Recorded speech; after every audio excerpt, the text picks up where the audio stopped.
Hello, hello, hello. Good evening. It is a Wednesday night at 9:40 p.m.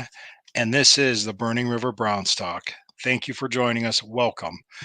We are on the Fanatical Elves Network, which is a subsidiary of the Fans First Sports Network. I am your host, Lou Marconi, at lmarconi251 on Instagram, at lmarconi1973 on X.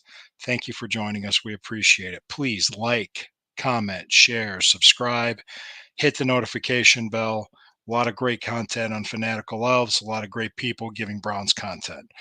So tonight, last night I talked about Marty Schottenheimer, and tonight I'm going to talk about Bill Belichick. Now, a lot more people, a lot more of the younger viewers, the younger people will know more about Bill Belichick as the New England Patriots head coach. But before that, he was the Cleveland Browns head coach from 1991 through 95. Yep. And I'll kind of go through all that and kind of explain the legacy of him. We're not going to talk about the stupid stuff with him now, the fact that he's dating a girl that's like 48 years younger than him. I'm not even going to go there. It's that's tabloid stuff. I'm not going to do that. But what I'm going to talk about, I wrote an article about it, and I'm going to talk about what possibly made him the coach that he became was one season in Cleveland and what he went through and what he learned from it. And it's a lesson I think that all of us can learn, that we could take from. But before I go any further, I need to pause for a moment for a word from our sponsors. All right, we're back. Thank you for hanging in there. Thank you very much. Much appreciated. Always appreciate you guys. Okay, let's talk about this. Okay, Bill Belichick, I believe, was only 38 years old when he became the NFL head coach. Became an NFL head coach, and he became the head coach of the Cleveland Browns. That was the 1991 season. He came in after the Browns had more than, they called it the season in hell, the season from hell, which was the 3-13 god awful season. Right after the Browns made an AFC Championship game appearance in the 1989 season and won the division, they went 3-13 the next year. It was an absolute collapse, complete breakdown, and Art Modell considered it a rebuild year, which it was more of a collapsing year. 91 on became rebuild years. And Bill Belichick came in to start to build from the ground up. He was given a 5-year contract. He was a young head coach. He brought in a young defensive coordinator by the name of Nick Saban. We all know what he became. Went on to become a legend in Alabama as a head coach, and he's actually won national championships. He won. I know he won when he was at Michigan State, but he won a national championship at LSU too. And he didn't have the NFL success that Belichick had, but he had the college football success. So, going on from there, he got us to the playoffs in '94 as a wild card team. We struggled against the Steelers that year. The Steelers were just better than us. Oh, Posh, hi, thank you. There you go. Thank you for joining. Thank you. So that year, in the '94 year, we lost the divisional playoff game because we beat the Patriots in the wild card game that year, but we lost to the Steelers in the divisional playoffs. Going into '95, there was a lot of optimism with the Browns because we made a lot of good moves. We had a good team. We knew we had a good team. It was tenuous at best because what was going on behind the scenes was Art Modell was planning on relocating the team to Baltimore. Belichick knew about it long before it was announced. The team knew they were doing it long before it was announced. And it leaked. It leaked 2 days. It leaked on the Saturday. before it was formally announced on a Monday, which I believe it was November 4th, 1995. That was announced that the team was moving to Baltimore. The next day, we were voting on an extension of the syntax to refurbish and remodel Cleveland Municipal Stadium, which really what they had to do was tear it down and build a whole new stadium. Really, they had to. That the building, it was 60 years old. It was time. A whole new stadium needed to be built. Anyway, without any further ado or anything else, what they had what was going on was Art Modell announced in the middle of the season. That's never happened in sports. It was unprecedented. I don't think it's happened since then that a move was announced during the season. So the team was tied for first place with a 4-4 record with the Pittsburgh Steelers for the division. They went on to finish the season 5-11. They only won one game. Art Modell disappeared. He was in Baltimore.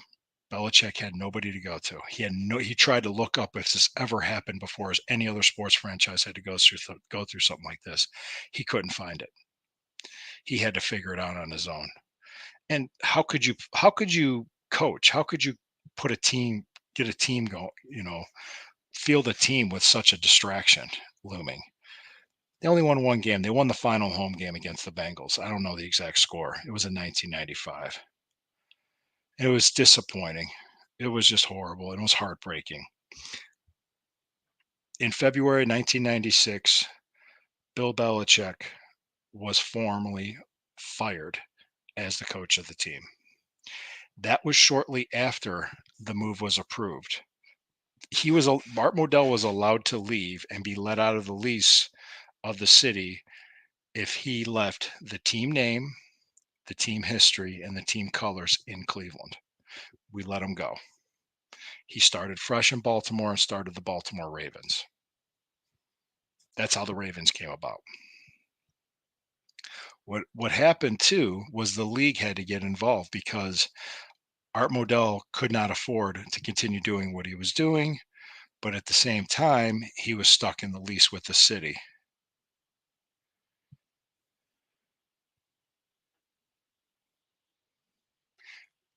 Kroenke did the same thing, poisoned the product to make the move easier. What do you mean by Kroenke? I don't know what that means. Could you explain a little bit further, Posh? Thank you. There must be a move with another team or something else. And he was a mediocre coach on purpose. Oh, okay. Okay. So, anyway, Belichick as a coach grew in that. Oh, Rams. Okay. Got it. Rams in St. Louis. Gotcha. Okay. Rams in St. Louis. Yeah, they went back to LA. Gotcha. Okay.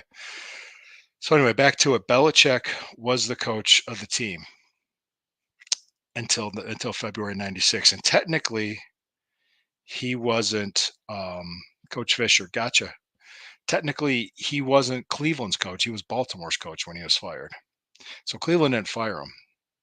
Baltimore did. Art Modell fired him after putting him through that, which was pretty low and sad. I guess he wanted to start fresh. Um, Bill Belichick eventually got another chance to be a head coach in New England 4 years later. His first draft with the 199th pick, he took a chance on Tom Brady. The rest is history. So I'm not going to go into that. But Belichick always said what he went through in that 95 season in Cleveland and what he learned and how he grew from that experience made him the coach he was. Interestingly enough, made him the coach he was. Sometimes you go through difficult things, which is life. We all do. But maybe it's an opportunity to learn and grow instead of just being a victim of circumstances. That was my point.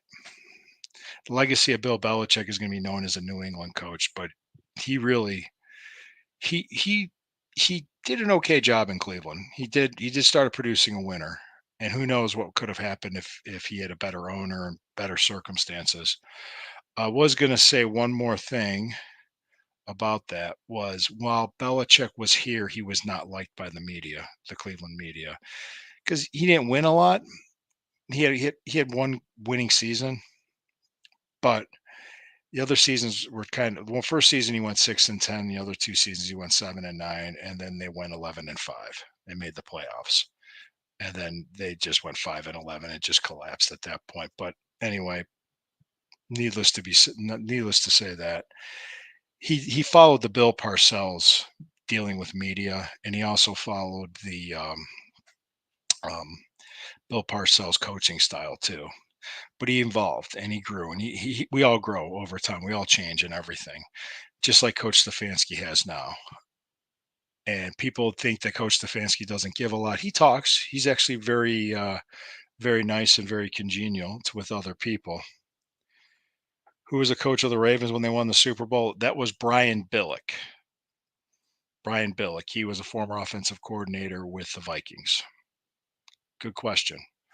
And John Harbaugh was coached in 2012 when they won it. So okay, so back to it. My point being about Bill Belichick's legacy was if it wasn't for the '95 season and what he went through, he probably wouldn't have been as good of a coach as he became because it was such a unique situation, such a tough situation, and he had a high enough character to learn from it. Look at us as fans. Look at everything we've been through. What did we learn? So, little programming note, I will not be on the air tomorrow night. There's a presidential debate. I'm not going to disrupt that, so I'm going to let the presidential debate happen. But I will be on the Fanatical Love show at 8 o'clock, and I will be back Friday night here at 9 o'clock with Sherry from the Squad Pod and NEO Insiders, and from My Dogs podcast. I'll have Thorell on too. So I'm looking forward to Friday's show. I will see you Friday night, and I want each and every one of you to always remember when the river burns, it burns brown and orange. Thank you, Posh, for emailing. Thank you. Have a great night. I meant commenting. Thank you for commenting.